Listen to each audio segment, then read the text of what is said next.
You know, you would think that if we did some behind-the-scenes things, you guys would really enjoy the conversations that happen before the show, after the show, and lots of times when we go to commercial break. Ladies and gentlemen have already been yelled at 4 times this morning, and then I got to sit here listening to TK and Ron talk about some of their boot camp stories. But, folks, hey, welcome to this edition number 2 of Straight from the Bar. Brother TK, how you doing, man? Hello, everybody. Doing great, brother. Man, that is... glad to be back for episode 2. You know, a renewed contract. Weekly renewed contract. Glad to be back. Yeah, weekly renewed. We're week to week right now. Yeah. We actually have the... we pay just enough to be able to come back. That's it. Each week. That is it. That is it. Before the show started, this is the best thing about what we do is the cool brotherhood. And we kind of mentioned last week that you and Ron, you just missed Ron a couple weeks. It was a couple of months, actually. Couple of months for the boot camp stuff. And so while we're sitting here talking, I got questions about what goes on sometimes, at boot camp because, you hear stories. Apparently I'm recycled, which is a good thing if you're in my world because you don't have to do all the work everybody else does. His career would have been spent redoing basically Groundhog Day every 2 weeks with the newcomers coming in until he pretty much finally gave up and we shipped him home. Do you think I would have been a good police officer?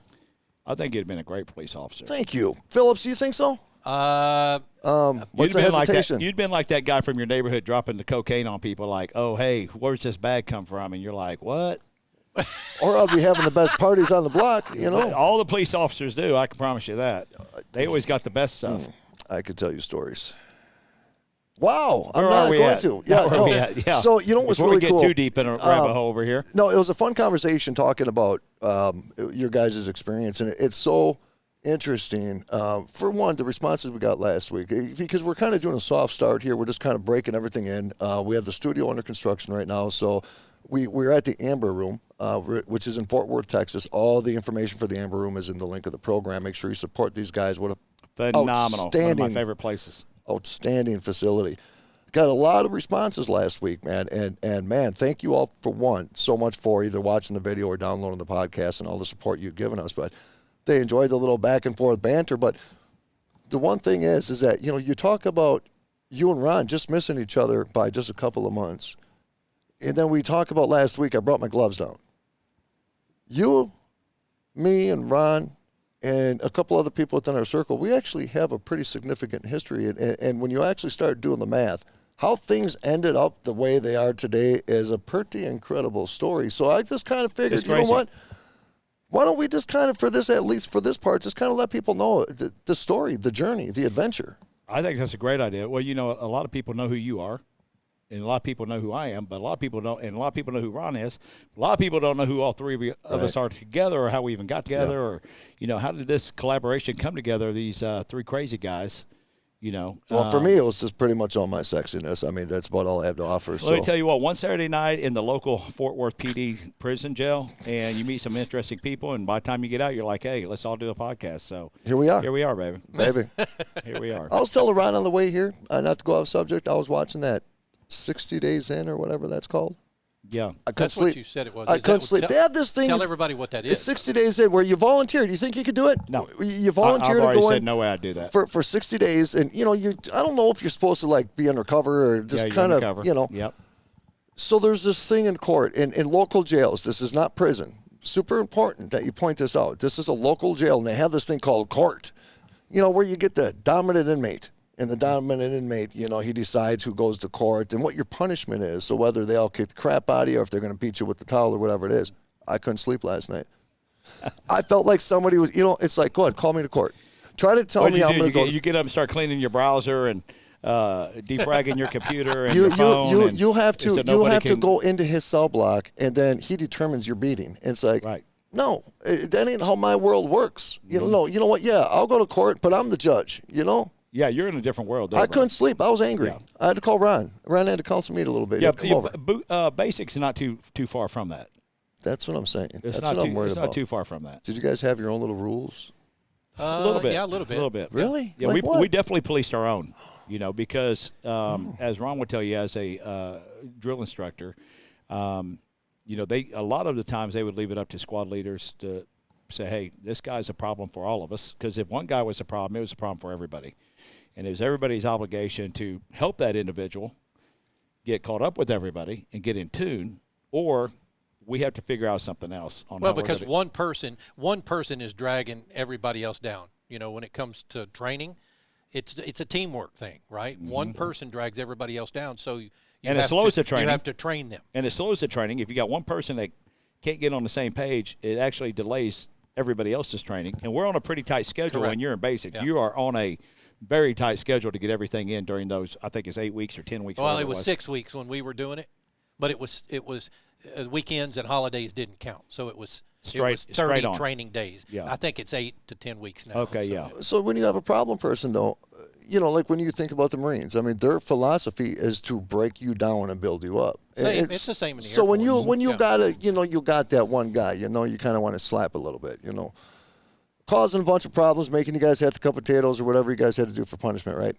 When you guys go and check them, I mean, in a way, this is going to sound kind of cruel, but in a way, that is a sense of character building because you are literally. Well, it's team building because, you know, you can't, you know, there are, you know, you can't have, you know, you're only as strong as your weakest link, right? Right.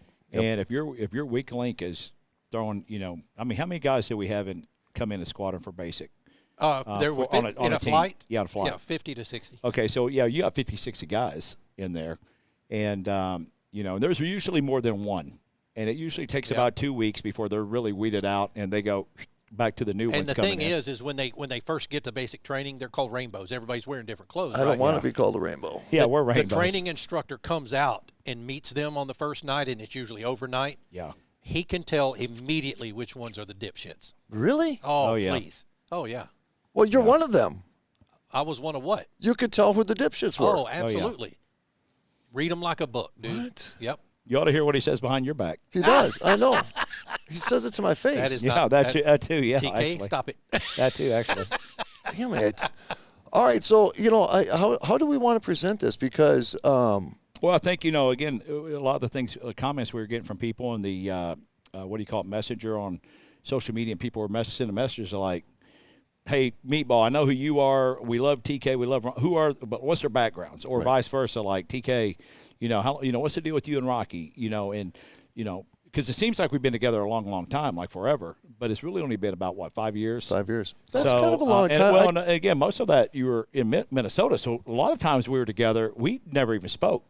Right. And actually, I met Ron through another podcast I did in 2019 when he was producing those shows, and I was on a guy's show. And that's how I met Ron, of course, Air Force. And that's when we started talking. And then he was the one who was like, oh, by the way, there's this guy, Rocky Stucci, who I also know in Minnesota, that I'd love to introduce you to. And I think you were I think I was on your podcast via almost like a Zoom. And that's when you're like, hey, you want to come down to the 2019 Memorial. That one was actually the Memorial Day celebrity game that we did with Carry the Load. Yep. That one was at what park was that? Grand Prairie Air Hogs. Oh, Air Hogs Park, yeah. And so that's kind of where that was the first time we got to meet each other and really hang out that weekend. And then the following year, was it 2020 or 2021, you actually moved here. Yeah. Right? Like right after COVID, I guess. Like at the end of 2020, was it? Yeah, I said the very first time coming down here to Carry the Load weekend. It was that weekend when I first got off the airplane. I said, I will live here. Yeah. And ever since, that was the day the seed was planted. Well, we started talking too that, you know, there's, you know, a lot of people, not, again, jumping all over the place, but a lot of people always ask, even myself, like, man, how'd you go from, you know, Scott City, Missouri, in southeast Missouri to where you are today? Yep. And a lot of it is location, right? And that's the thing you and I talked about is like, you know, what's your circle up there in Minnesota? Right. You know, who do you have? Like, do you have celebrities? You have people like, what all do you have up there around you? All my people were here. In Dallas-Fort Worth, you got 3,500 pro athletes and celebrities and, you know, a lot of accessibility down here and a lot of different things going on all year round. And it's nonstop. So that's when I was like, dude, if you really want to get to another level, you got to come down here. I listened. And that was our conversation. Yeah. Of like, it wasn't you got to come down here so we can start a podcast. No, it wasn't. It was just the opportunities are here to do what you do. Right. What you're doing, if you can get down here, I can actually help you more down here on the ground. Yep. I can't really do much for you up in Minnesota, but you know, what you're doing is phenomenal. And you know, and I always have the goddess test, Jessica. She's the person that always, you know, if you pass her test and she likes you, whether she's watching your show or gets to meet you or whatnot, then it's like, okay, then you know, she can definitely probably like Ron. She probably should have been drill instructor, Jessica. She pretty much is already at the house. I kind of like her just a little more than you probably. Most people do. Okay. Yeah, she's definitely the better part of this relationship. Just like Misty. I love Misty way more than I love Who Ron. doesn't, right? Yeah, she's the better part of the relationship for sure. Well, So it's a balance, brother. Yeah. It's a balance. Basically, we get in trouble probably all about the an time. 80-20. That's right. We towards get in her, trouble all the you know. time. It was interesting, though, because I look back. I'm a big reflector. You guys know that. I'll sit in a bathtub for an hour, and it's where I put all my pieces of the puzzle together. It really is. And I go back and I think of different things in my life, even down to like divine intervention. There's multiple times I literally should be dead, like dead as dead can get, and God never allowed that, and I never looked at it at the time as God never allowed it. I always thought I was a survivor. It was who I was, and there was always a missing element though. When I was up north, there was always a missing element what I was doing and how I did it. It was just weird when you look back at conversations, just little trigger words throughout the past. And literally all I needed to know is that I had just a couple people. And it's been like that since I came down here. I had Ron and you, the two people that believed in me. And that's all I needed to come down here. And all those sparked from conversations that we all have.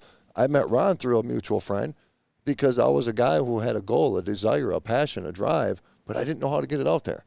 I was paying $40 a month to go on this little blog talk radio thing and, 4 or 5 listeners. And I can do the microphone stuff and I can sit down and I can do this kind of stuff, but I don't know a lot beyond that. And so I was connected years ago with Ron through a mutual friend, and we've been riding the horse since, man. And, well, you and I, we talk about divine intervention all the time. Yep. And, from the opportunity that not just come down to do this, but the corporate opportunity that Yep. God gave you to actually pay your bills and get you down here and that not was just pay your bills, blessing, was not expecting. but get you a really unbelievable position and opportunity in life.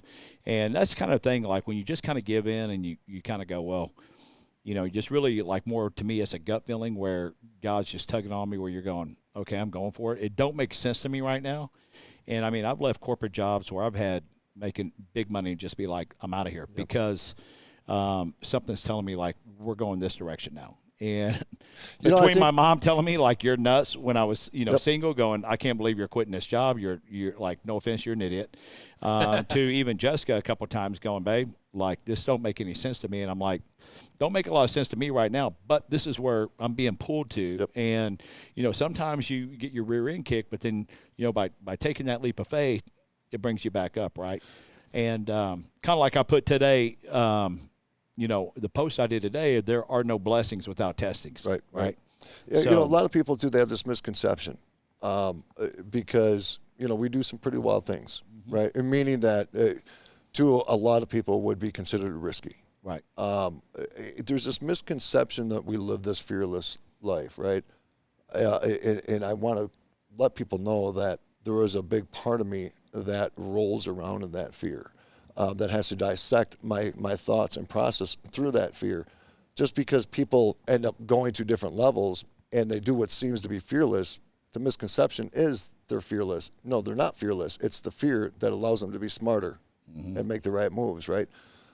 Everything we've done so far, a lot of people would be afraid to do. And I understand that because, like you referred to the job, right? It's security is very important in a very unstable society, and it's very difficult to walk from. So, if any given time anybody has ever walked away from that security to do something they believed in, irregardless of what they have materially, the fact that they're able to do that at a spiritual level is much greater of an accomplishment than any financial reward they can ever get. Listen, I walked out of a very, very high 6-figure job. Yep. Right as the big depression came in 2008, 9, 10, and could have rode that out with no problem. Yep. But it was either that or fire, probably, a ton of people, anywhere from 175 to 250 people. And I just didn't feel, I wouldn't be able to sleep at night knowing I fired all those people and I'm still making a salary. Yep. Right. And that's when it was like, I'm out of here. Like, and then the flip side of it is, one thing for me personally, as I came up and grew up and, a lot of everybody's mindset is set by your culture, right? So, my parents, I would say, were successful because they did their job in raising us, but they weren't successful as a society would look at them because they're like, oh, he's truck driver. Oh, she's a transcriptionist. Oh, the stepmom's this, right? House mom. And but all three of my parents, I say all three of my parents, my mom, my stepmom, my dad, when I was growing up, because my mom hadn't gotten remarried yet. They all did a great job in actually raising me and my brother. But from a community standpoint, we were probably middle class or just under middle class, probably financially, right? And so a lot of people didn't hold to great account that, you're going to probably go do something great, right? We didn't come from college-educated parents or corporate parents. And it's pretty amazing how society creates a standard on what you're going to do based off of what they're taught to believe. Well, it's a very dangerous standard because the flip side of it is if you don't have a certain mentor or somebody who's going to stop and believe in you, say, hey, which, again, we didn't really have a lot of that either growing up. I had a few teachers that I loved me, but honestly, their expectations probably weren't real high. I was, I really didn't. I honestly didn't like school. That was all my teachers. And it was because, mine too for the most part, but it wasn't because, looking back, because of the school per se. It was because it was so boring to me that it was like, I can't learn. What I've learned after I've left school is actually I love learning. I'm like one of the biggest, let me find a book, let me find this. Is it learning what you love, though? Yes, it's learning what's helping me get to where I want to be. Exactly. Right? Like, okay, we go through history and algebra, like, man, I'm not going to be a rocket scientist. So, but that's the thing with even our school systems is they're not teaching things like how do we balance our checking account? How do we invest properly? How do we find a good job? How do we, if you don't have the means to go to college, what are other choices that can help you? The kids don't even know how to tie their shoes these days. It's crazy, bro. So from that, and then as I've gone and grew and, through the Air Force and then coming out and getting in the corporate world, and everything I've ever done has usually been by relationships, knowing somebody's been like, hey, Columboy, come here, or hey, we want to hire you here, or hey, it's always been a recruiting once I've got out of the Air Force. And then you realize, like, wait a minute, I do have some value. And, there are things I can do outside of the norm, and I'm going to take a shot at it. And one thing I do with everything from this podcast, from everything we're doing from a corporate, putting in play, from Verve, from everything, it's always what are the pros, what are the cons, what's the ultimate risk, right? And if I can live with all that, then I'm in on it. And if it's like, the risk is like, if it fails, you're completely forever done. Let me ask you. Then I might think about it, but I've never come to that point. When you left the corporate environment, and I've talked with TK and Ron extensively in regards to corporate USA and morality and the ethics and everything that's going on now in these big corporations, because it's no longer the family-oriented type of environments. When you broke that chain, because the biggest chain in society is security. Mm-hmm. And I will struggle with that when I have to make decisions. You know what I'm saying? I will struggle with saying, okay, well, there goes 401, there goes. Entrepreneurship is not an easy thing. You got to go nonstop, and if you don't have that drive and will to do it, just keep your day job. But what was it like when you broke that chain, though, when you walked away from very significant employment, right? Because I know a lot of it personally, there was a morality thing going on that challenged you personally. What was it like? What was it like to walk away? Did you feel free? Did you feel scared? Did you feel nervous? Probably all the above. Yeah. I mean, again, when you're making ridiculous high six figures and you show up at 1 o'clock in the afternoon with your wife and go, oh, by the way, I'm done. Like, done what? Like, what are we doing? Like, I don't know. And then you hit the worst time in American history outside the Great Depression. And I couldn't find anything. And we pretty much went from doing anything we wanted to, like, almost getting ready to lose everything. Yep. And then again, just like always, God swooped in and lifted us back up and showed us a path, and we were off and running. But my biggest thing is, what was the greatest lesson through that? Well, for me personally, I got to be able to sleep at night. Yep. Like, that's the most important thing to me. And I can't sleep. I would not be able to sleep going, okay, I'm fine. But there's a lot of people I cared about that we hired. Yep. Right, to say, come work for us, and now all of a sudden they're just sheep, like they're nothing, right? And to me, everybody was somebody. And it was like, you know what? Like, if we're going to have to fire somebody, you can start with my salary. That should save a bunch of people's jobs. I'm out of here. And, it's just one of those things where people have to have ethics, and a lot of people don't have ethics. Right. You look at these big corporations where, I just saw the other day, I can't remember which corporation it was, but let's just say a Disney. I can't remember what it was. But let's just say Disney, they lay off, 20,000 employees, but they end up, the CEO's making $20 million a year. Yep. So how can a CEO make that much money for a corporation like that, and you're laying people off by the, tens of thousands. And it always comes down to just a couple of words, and it's just business. That's what they say. People will always say that. It's just business. Damn it, I said that to somebody in this industry once. Yeah. Because it kind of was. It was just business, Ron. Why do you got to say it like that for? No, it is. I mean, I get that, but the bottom line is that's how you make yourself feel better as a business owner. It's only business. It's just business. Right. And see, for me, my wife, we've had this conversation. And but she's you take the compassion out of that. Well, it's just business. That's the problem. I mean, my wife and I have had this conversation, and she's like, you're too personal on all your business aspects. And it's like, listen, if I were to be business side all the time, then I would be a tyrant. Yeah. That means I don't care about you. All I care about me. If I got if I take all your money and run over you and leave you and your family in a freaking cardboard box, good luck to you. Mm-hmm. That's not me. So that's what I was trying to tell her. Like, I'm not going to do any business with anybody I don't care about. Yep. I don't want anybody around me I don't care about. If I don't care about them personally, then I'm not doing anything with them. Right. I don't care how good a business they are or how much money I can make or anything else. If I don't feel good about that person, I'm not doing it. Yep. So that's me personally in the way I do things is, if I don't like you, I won't obviously come out and tell you, but it'd just be like, I don't have a good feeling about this person, so I'm out. We got a pretty good circle of Hawkeyes, too. You know what I'm saying? We all kind of look out for one another in that aspect. Well, that's when you have a good circle of influence of entrepreneurs and business people and people that are all trying to do great things in their life and help other people achieve their goals as well, because that's the other side of it. I'm a big Zig Ziglar guy from when I was in my early 20s. Yep. When I got in the corporate world, and I do believe, like Zig Ziglar, that if you're not helping other people be successful, you'll never be successful. It's kind of the universe watching you type of thing. That's it's definitely a universal karma that comes I believe around. in that. Do you believe in that? 1,000% I believe in it. I do too. How about you, Ron? I do, yeah.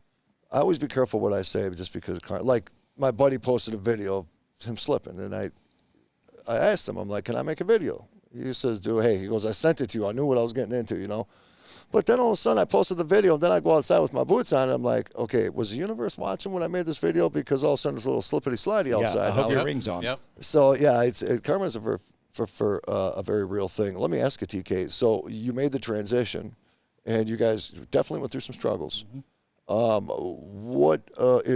What was it that got you on with the Verve and the Celebrity Softball Classic, or the professional athletes, that realm? I've always just been one, if I see somebody doing something or I just come up with an idea, again, I take it to paper, pros, cons, what's the ultimate risk, and then decide if I'm doing it. Just like, my wife and I went to Super Bowl in Houston in 2004. We went to some big parties and made some great connections with some of the people who did the events. And I was like, you know what? Next year I'm doing my own Super Bowl party in Jacksonville. And she was like, you're nuts. You don't know anything about doing a Super Bowl party, blah, blah, blah. And, again, I always go to the experts. And so I went back to the experts who did the Maxim party in Houston and said, hey, look, I'm thinking about this. And quick story of it is they jumped in with me, and we had the number one party open to the public that was voted by the Detroit Free Press. The Super Bowl was in Detroit the following year, so Detroit was there. Detroit did a big write-up on it. I mean, we had every celebrity from J-Lo and Ben Affleck and Matt Damon and Jeff Gordon, and I mean, if they were MC Hammer, if they were in town, they were at my party. Dude, I think we had like 3,000 people that were there. It was open to the public. We didn't have one issue. It was one of the best parties of the weekend. We went to Maxim party on Saturday night, and that's a $2,500 ticket party. And again, obviously, we were blessed enough that they were like, come in the side door here, and we had a great time there. We had people there, celebrities coming up, going, oh, man, your party Thursday night was phenomenal. So, which made me feel good. Yep. And we did good that one, but then following year we got killed because, again, I thought I knew what I was doing, and you didn't. And, that's just how it goes, right? And then you just go, okay, what I do right, what I do wrong. All I'm going to say is that if I went to the party that J-Lo was at, the chances are that Ben Affleck is going to be in big trouble because, I'm just saying. You know what I'm saying? Folks, hey, you are watching Straight from the Bar. We have the great Tim Clun, TK. I am Rocky Stucci. Producing is the great Ron Phillips. Folks, the man behind the camera. The man behind the camera. This segment is brought to you by Verve.com. I started using the B12. Verve.com is phenomenal. That B12.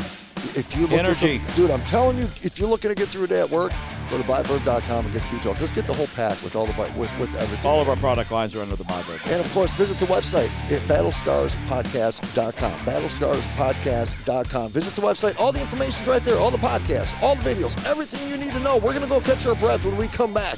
More of Getting to Know the Family. I know. Enjoy the commercial. Tim Clark, Rocci Stucci, Ron Phillips. Stand by.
At Romika Designs, we're more than just a laser engraving and specialty design company.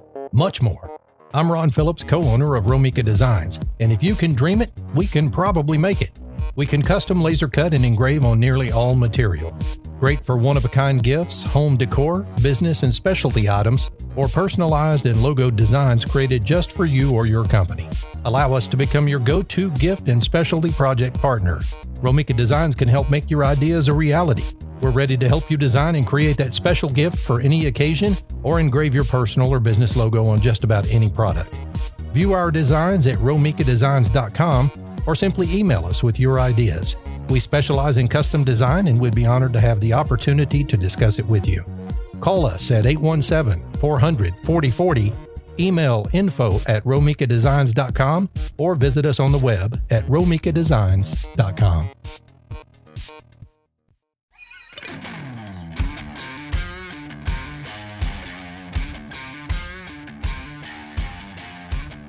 Welcome back, segment number 2. I got to tell you guys, I was afraid to look in the mirror in the bathroom. I'm just going to say, there's a little rumor going around that there may be something floating around. There's some creepiness in here for sure. Going at the most beautiful place I've been. I kind of feel like I'm at your Russo's back at home. Yeah. This is a little bit nicer than your Russo's, but I call it Al Capone's vault. That's what I love the about best this way to place. put it. It's really. a speakeasy. I love It is a this. speakeasy. Yeah. That's what it is. It's a hidden bar. It's a hidden bar inside the restaurant of Wishbone and Flynt. And it's one of those that if you really don't know about it, you just don't know about it. Well, yeah. Because the way the bar, Wishbone and Flynt, is set up with the restaurant, like you have to kind of go up the alleyway by their bar. Yep. And if that's not to the restrooms, or really, if you don't know, like, where's that going, then it brings you over here to the hidden door. That has a bunch of doorknobs. That you got to know which one to open to get in. Right. You got to know what's knob to touch, You got to knock 3 times and know which doorknob to turn. 3 times. Mm-hmm. And then they make the best drinks over on this side. TK's got one over here. Yep. That we call the Goddess. Yes, of course. That's what it's called, the Goddess. Yes. Casamigo with a little lime juice. And I was in Cocoa dangerous. Beach, and we had these drinks called Bushwhackers. Oh, yeah. I was crawling. Yeah. I was crawling. Thank you very much. Yeah. But anyways, hey, folks, by the way, this segment brought to you by Romika Designs, romikadesigns.com. You guys looking for laser engraving custom designs? Well, you know what? Look no further. Phenomenal. The guy right here behind the scenes, Ron Phillips, the man, the myth, the legend, is the owner of Romika Designs with his beautiful family. Does all types of custom orders, romikadesigns.com. Now, folks, when we went out before last segment, we're kind of like, it's kind of like get to know the family type of thing. And so actually, this isn't just 3 guys that just got together and says, hey, let's do a podcast. This has been something that at a subconscious level even has been something in the works for 4, 5, 6 years now in the running, and it's all come to fruition. And for one, I'm honored to be sitting here with both of you gentlemen. Same here. And we have some other things that maybe we'll get into here in just a little bit that besides the podcast, we are even elevating at a much higher level. So well, we've talked about it for a couple of years. Yeah. And one of the things is when Rocky kept saying, hey, TK, we need to do a podcast, blah, blah, blah. And, one of my biggest things is if it's not top notch and it's not the way we want to do it, if we're not 100% really ready, I'm not doing it. We weren't going to do it without Ron. Well, you got to have Ron. Like, he's the only guy who knows how to run the equipment in here. So, and really the only one willing to put it up. I don't know anything about it. And Rocky is usually on smoke break when Ron's smoke break or lights. Probably the way lights. Ron likes it, actually. He probably likes Rocky being on smoke break so he can get in here and get everything set up without the confusion. Because we ought to see it when they take it down. So, that was the other big part of it is, you got to have the genius behind the curtain, right, which is Ron. That is. And that's the magic. Because, like you and I could be doing this all day long, and, no matter what we say, if it doesn't look good and it isn't, properly put together great, then it's not worth showing, That's right. So, and then we just started looking at – the other thing I look at is I heard Jerry Jones speak, I don't even know how many years ago. It was at a Cowboys luncheon before they kick off the season, and he was talking about his story. And Jerry Jones and I actually have the same birthday, October 13th. And there's a lot of things I love about Jerry. There's a lot of things I hate about Jerry. I love Jerry's business techniques and what he does in business. I wish he'd get out from behind the curtain on the Cowboys because he's destroying the Cowboys. Yeah, anyway, I think he creates a lot of unnecessary disruptions. There within is, the unit. but he's a master when it comes to branding and everything else. And he's really the guy who brought the licensing deals to the NFL. I mean, he's actually brilliant. But the one thing about Jerry Jones I love more than anything is when he looks at something, he looks at it as how can we get every single opportunity out of this opportunity. Yep. Not just here, but what else can be piled in. And that's kind of what we started looking at. And even like with my companies, we've talked about it with your Insane Tumblers, with your companies, how you can expand your brand on what you're doing with that. Yep. And even with Ron's company, everybody, it's just a lot of people get focused on just this.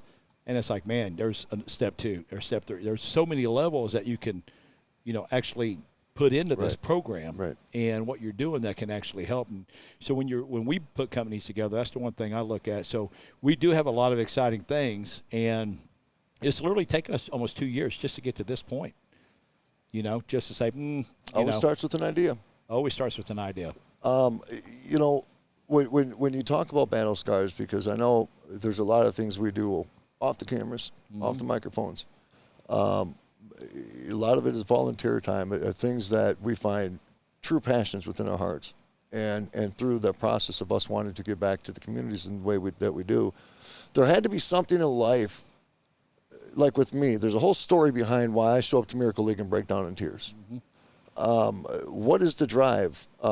Because the entrepreneur drive is one thing, but then we have the life drive of doing the things like the Miracle Leagues and the children's hospitals and working with so many people that work with those communities. What's the drive behind TK to live the life that you have as such a busy entrepreneur and still be able to say, I'm shutting all that stuff off because these heroes need me?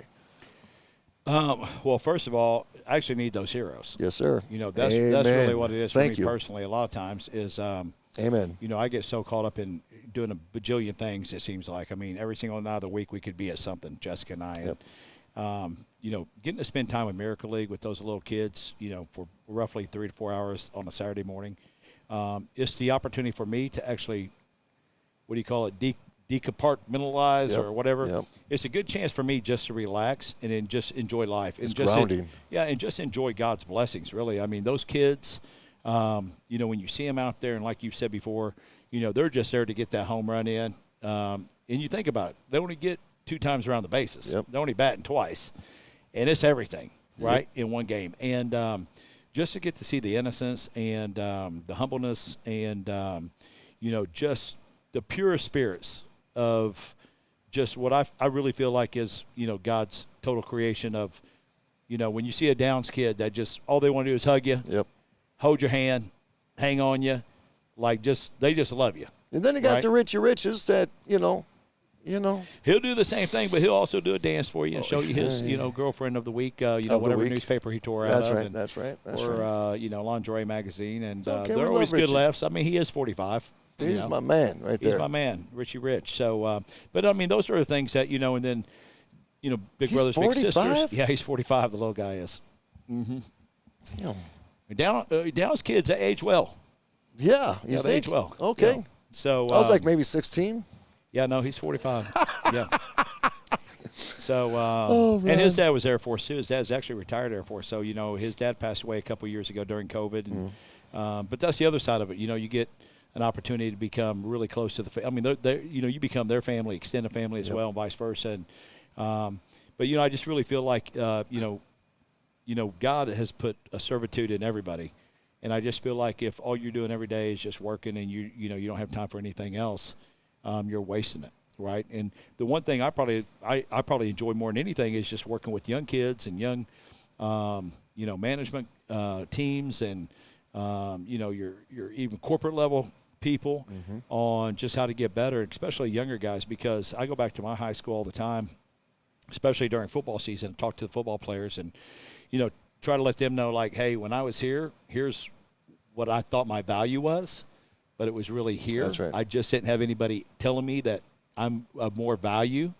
And, let me tell you, all the great people who went to school here, and they're doing phenomenal things outside of here. I think the biggest goal and the biggest challenge is when we go talk, because up north I used to go speak at schools all the time, and the thing I noticed the most is the value thing. It's the personal value. Is that where are we failing? Are we failing as parents? Are we failing as society? Are we failing in our educational system? Why I think are a lot kids, of it's at home. It is. It's because it's a generational thing that, if we're embedding our fear into our children and creating those limitations as a way of life.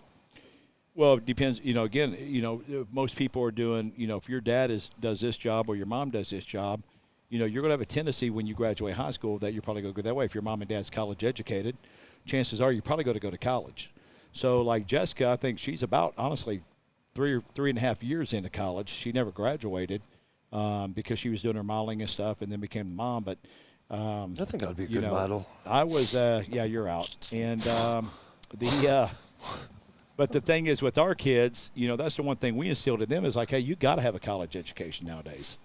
Like with us graduating, you had to have a high school diploma to get a job or do anything. Yep. Nowadays, you can't get into corporate America unless you have a degree in college, which again I think is BS, because no matter what your degree is, you're going to learn your job with OJT at your new corporate. Yep. So what did I really learn in college? It's actually putting me here. It's just that I did 4 years or 5 years of college and actually put some time in and accomplished getting through that. It's interesting to say that though, because I didn't even graduate high school. And I have a pretty high corporate job. Yeah, well, you and I are, I think sometimes too, I always go back to adversity creates champions. And when you kind of grow up with street kids like we grew up, you actually learn what I think is a better life skill when you're a street kid and hustling. That's why I always kid everybody, like John Gotti could have ran a Fortune 500 company with no problem, a legit one. I was going to say, because I notice it in the leadership skills within corporate America on where you come from in life. Is kind of reflection on the results you get as a leader within that corporation. 100%. Some people know zero leadership skills, but they know statistics and they know whiteboards and graphs and Excel spreadsheets. Well, and some people they think that's the important stuff, but the reality is the people, right? So if you if you're a people person, and like again from us, coming from the bottom up, not getting the opportunity to have your parents pay for your college or let you basically go do what you want to do. You have a more of an understanding of what, and if your family struggle with finances growing up, you see a single mom working for you, she's struggling, you're going, hey, I need to make sure I put a little bit more time into helping her get her numbers up or her money up or this guy money up. He's a single dad or he's, whatever the case may be, or just he's a happily married individual or she's happily, but they're here and I need to help them make more while they're here. Right. And, I don't think a lot of people ever, again, it's gotten so corporate that the personal has gone out of it, that people don't focus on that. But, that's the one thing managers miss. They think when they're a manager, everybody works for them. Right. And it's really the other way around. Absolutely. When you're a manager, everybody underneath you, that's who you work for. It's your job to make all of them successful, which will ultimately come back to make you successful, right? But everybody operates on, how they were taught. Most corporate people were taught you don't do your job, you get fired. Yep. Right? So that's what they hang over everybody's head. Like, you don't hit your numbers, we're getting rid of you. which doesn't help usually a person who's already struggling. Yep. It actually takes them the opposite direction, what you're trying to accomplish. Instead of going, hey, look, your numbers are hurting. Let's sit down and see where you might be missing it, or let's see what we can do to help you. A lot of times, we hired people. I didn't hire people based on their skills. I hired people based on the individual. Hey, you know what? I'll tell you something. The way I hire, I've gotten pushback all the time because the typical way is you have a very structured questionnaire, and it's a point system, and that's how you dictate whether somebody qualifies to be hired or not. For one, I never liked asking questions during interviews and then writing answers down while they're answering. Right. I like making eye contact. It's a common respect thing. I had one question I was the last one in the interview process as a VP. So they had to go through all this to get to me. You're the final approval. So they come in and they sit down, and I just, who are you? Yep. Tell me a little bit about yourself. And, you always have the people who want to give you the corporate answer. That's right. No, I went to the school, and, no, I don't care about none of that. Who are you? The stuff I'm not really supposed to be asking. Right. I'm not supposed to ask for. I just want to know who are you personally. Do you coach your kids Little League? Oh, you got kids. What's your involvement? Do you coach they have Little a hard League? time answering you that? Do this? No, most of them just now we start talking, right? And that's really all I want to see is just who's this individual. I don't care about what you lied on your resume. Right. That's right. Like I don't care about none bro. of this craziness. Yep. I want to know who this individual is. My only question I would ask them, and it's to a certain extent a trick question. Me and my kids talked about this quite a bit as they've gotten into their adult life. Is the good news is you're probably getting hired. I'm not the final judgment in this. I just like to see everybody on the last stop of the process. My only question for you is, are you here to make money or are you here to help people? Right. Which one? Right. That's a hard question to answer. Let me throw something at you. Remember what you just said. Are you here to make money or are you here to help people? And then I'm going to reference something that you mentioned a few minutes ago. I had these two young men, Jehovah's Witnesses, show up at my house one time. And I actually, it's never bothered me. A lot of people are really weird about people coming. It's like, hey, you know what? I look at it like this. If somebody's that strong in their faith, I don't have to agree with what they do in life. But if they're that strong in their faith that they're doing leave them alone, right? That's kind of how I live. But I went and talked with them. I'm like, okay, you interrupted me during my dinner. I purposely went out there with my freaking pork chop on my plate. It was a big, thick, 2-incher. I was hungry. And I went out there purposely with the pork chop to see if they would acknowledge that I was eating dinner with my family, which they didn't, okay? So I said, I'm going to put my pork chop down. And I said, I made a deal with them. I said, if you tell me why you're at my home, from the heart, I said, I'll sit down if you listen to where I stand, right? So I says, tell me your belief. Tell me where you feel. So he opens the book. He opens the Bible. And he goes and said, I'm like, he didn't understand my question. So I said, let me be a little bit more clear. Close the book. Tell me what your heart tells you. Your message. You come to my house. You sacrifice your time. You sacrifice your day for your faith. And I said, I appreciate that. You're going to people's houses to spread your word of your message of your faith. Come to my home. Shut your book. Tell me, what does your heart preach to you, right? So then he started doing the traditional, this is what I was taught. Jesus died for my sins. I said, see, here's the problem. I come out here very respectfully as a friend. They're almost my neighbors. I said, I asked you to speak from your heart.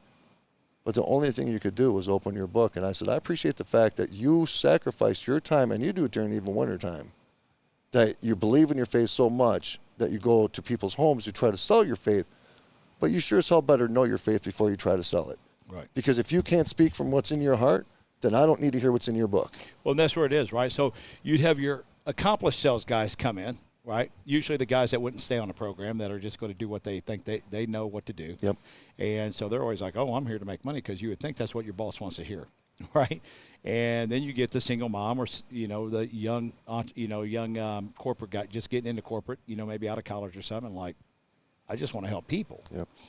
And the thing is, what people have always missed is that if you focus on helping people, the money comes. And if you're just chasing money, it never comes, right? And that's the problem. And then the other thing is, then you are selling people. Yep. And I've never been like to be called a salesperson. It's literally like, we educate you on your opportunity. It's your decision whether you're purchasing it or not purchasing it. Right. But we're here to educate, right? I'm not here to sell you and try to hard close you. I'm just telling you what your options are. You take it or leave it, right? Yep. But even in this corporate world, that's what people are missing, because a lot of corporate managers, they think, well, this guy has a great track record in sales, and I want this guy in here. But then they start going, man, this guy's numbers, he's all over the place. He won't follow our program.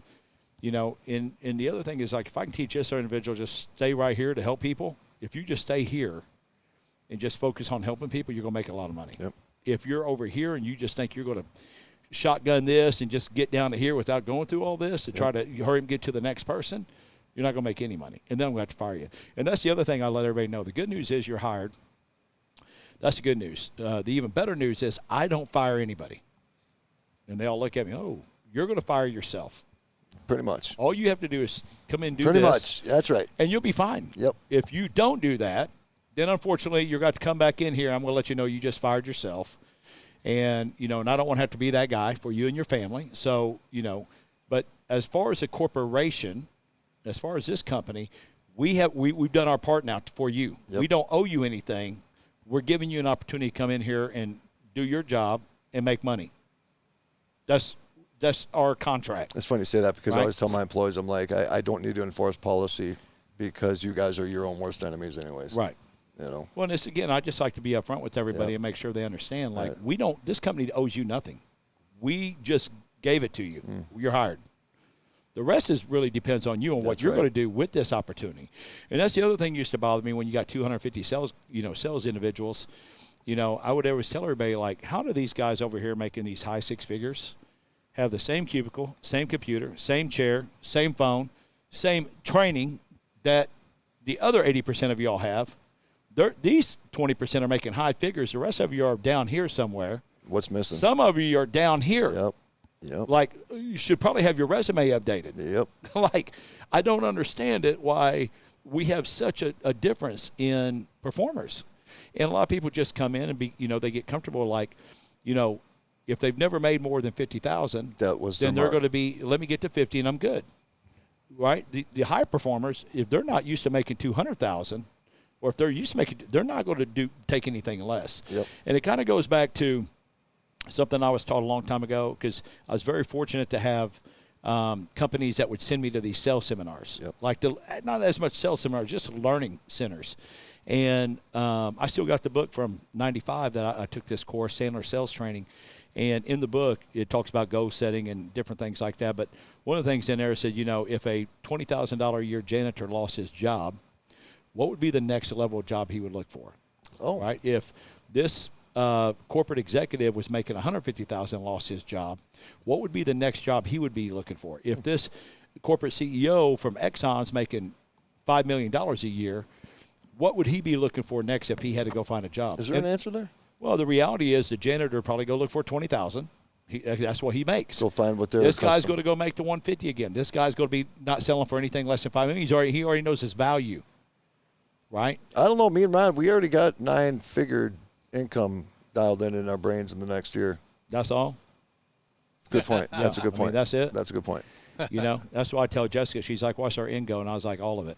All of it. Like, if All I'm of getting up every single day. Do you get yelled at for those answers? No, I get yelled at for those. It's not specific enough. I need more details in my answers. the thing is, She's like, well, what do you want? I want the world. Well, can you break that down? Yeah, the whole planet, the globe, everything. And I will be in charge of the conspiracies. Thank you very Correct. much. Well, the thing is, again, from your wife's standpoint, if you've never been to a certain level, then you're only expected a certain level. Yep. Right? Yep. And it's like, babe, when I was in the Air Force, I left the Air Force making, I think, 6.5 years. I was probably making $14,000 a year. Maybe, yeah. I think $14,000 a year. I thought I was loaded at like 24, making $14,000 a year. Really? Driving the Well, new we're RX-7. talking early 90s, too. Yeah, early 90s. So That wouldn't be the same now. wasn't overly too horrible, but yeah, I mean, we, a bunch of us have a house together, and we'd all share rent, and so it wasn't overly bad. Then when I got out, I got an opportunity to be an electrician for like $40,000, but I hated being an electrician.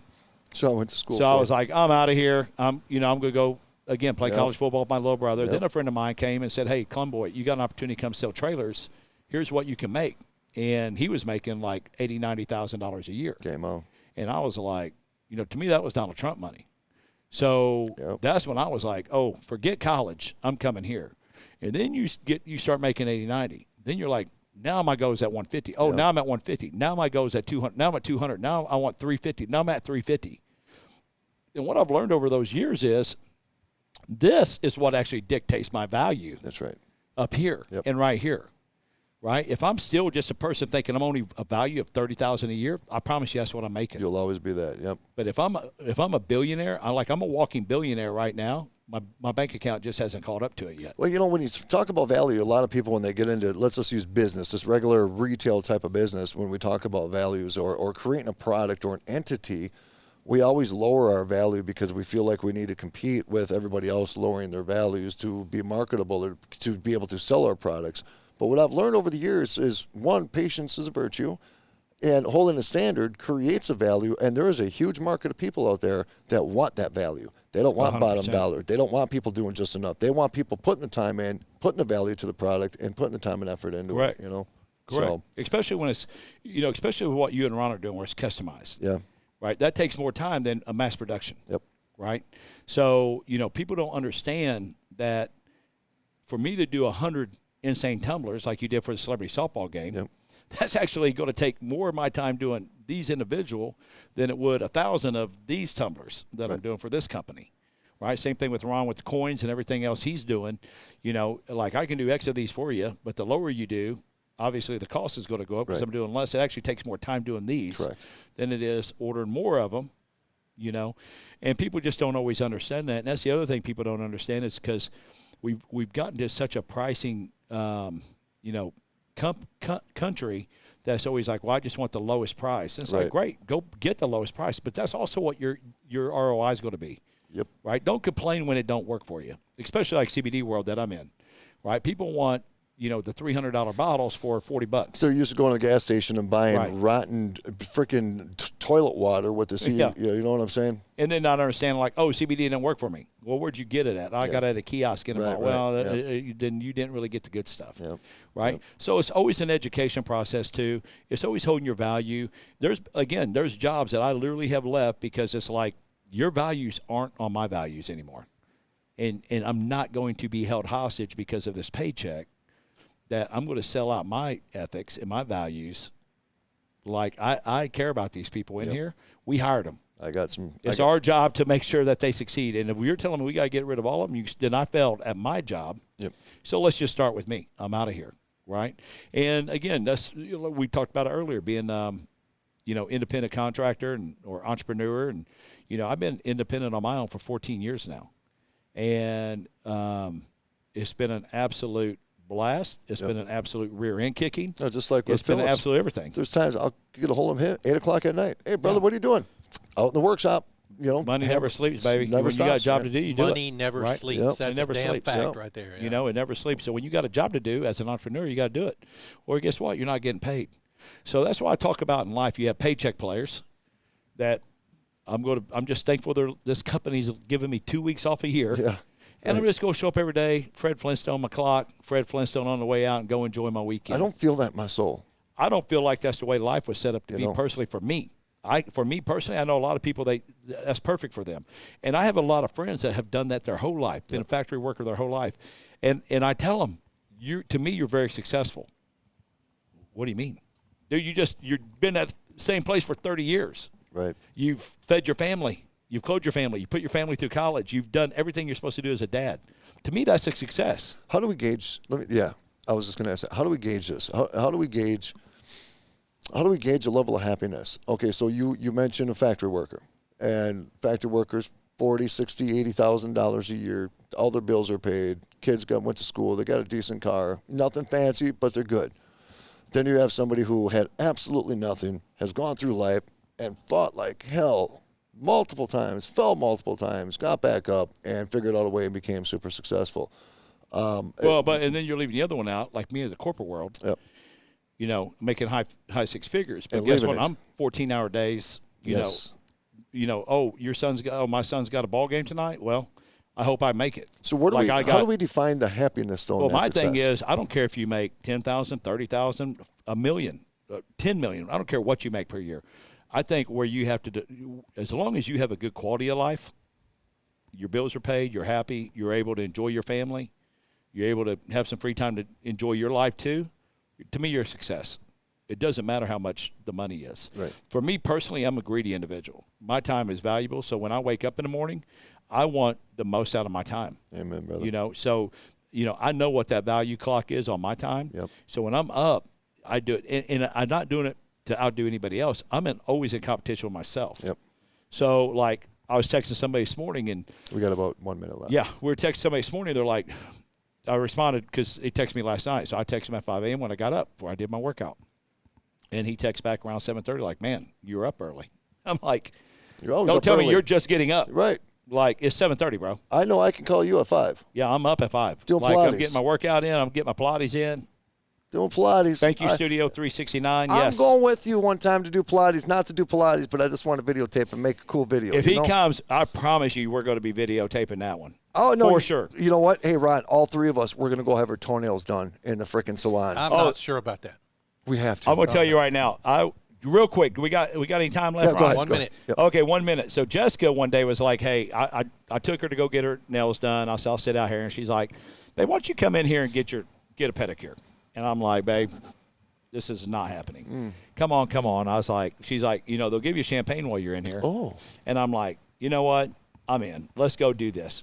I promise you I did it once. And I'm like, when are we coming back? I've had it done before. Oh, I'm literally like, when are we coming back? It was the most relaxing. I just, you know, I actually put my headphones on. I've done it before, dude, but they tickle my feet. I They don't like touch it. the Yeah, bottom of I my don't like feet. it when they touch the bottom Yeah. of my feet. No, I probably drank a bottle. I usually do at least a bottle of champagne while I'm in there, and then I get my nails. As long as I can, I extend it as long as I can. I just want my So I butt can rubbed. almost get the bottle done, and they get your legs all shiny and beautiful like myself. Folks, buyverb.com, insanetumblers.com, romikadesigns.com, celebritysoftballclassic.org. Ladies and gentlemen, soft start right here, straight from the bar. Straight Tim from the Clun, bar. Rocky Stucci, battlescarspodcast.com. Hey, you know what? Next week is going to be us. It's going to be part 2 of this conversation.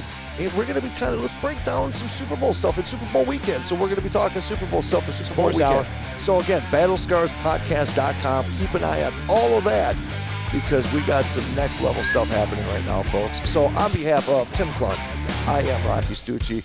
Ron Phillips in the background back there making us look sexy like he always does. From our family to yours, much love, much respect, and don't forget rule number 1. Don't take shit from nobody. Love you guys.